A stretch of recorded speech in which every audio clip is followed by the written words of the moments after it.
Jaksa Pitsus Kejari Palembang resmi menerima pelimpahan tahap 2 tersangka kasus dugaan korupsi pembangunan Hotel Suwarna Dwipa atas nama Augie Yahya Bunyamin sebagai mantan Dirut Suwarna Dwipa serta kontraktor proyek PT Palkon Indonesia bernama Ahmad Thohir Selasa 25 Oktober 2022. Dengan menggunakan rompi khusus tahanan berwarna orange dan tangan terborgol, dua tersangka tersebut turun dari lantai 2 ruang Pitsus Kejari Palembang untuk selanjutnya dilakukan penahanan di Rutan Pak Jo Palembang.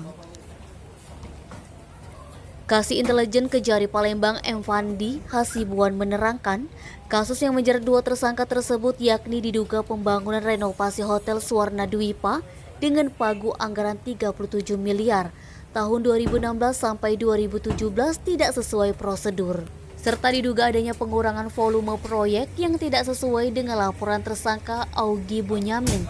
Saat dilakukan pemeriksaan oleh ahli, ternyata pengerjaan proyek tersebut hanya 42% dari 82% yang dilaporkan tersangka Augie Bunyamin, sehingga diduga adanya persengkongkolan yang dilakukan oleh kedua tersangka, hingga akibat perbuatannya menyebabkan adanya kerugian keuangan negara sebesar 3,6 miliar.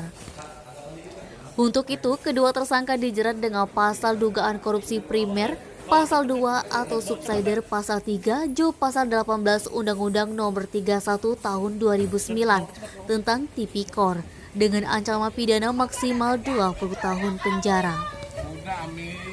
Untuk saat ini, usai pelimpahan tahap 2 dari penyidik Polda Sumsel ke pihak Kejari Palembang, hanya menunggu waktu untuk segera melimpahkan berkas perkara ke Pengadilan Tipikor Palembang. Fadli, Sumek.co melaporkan.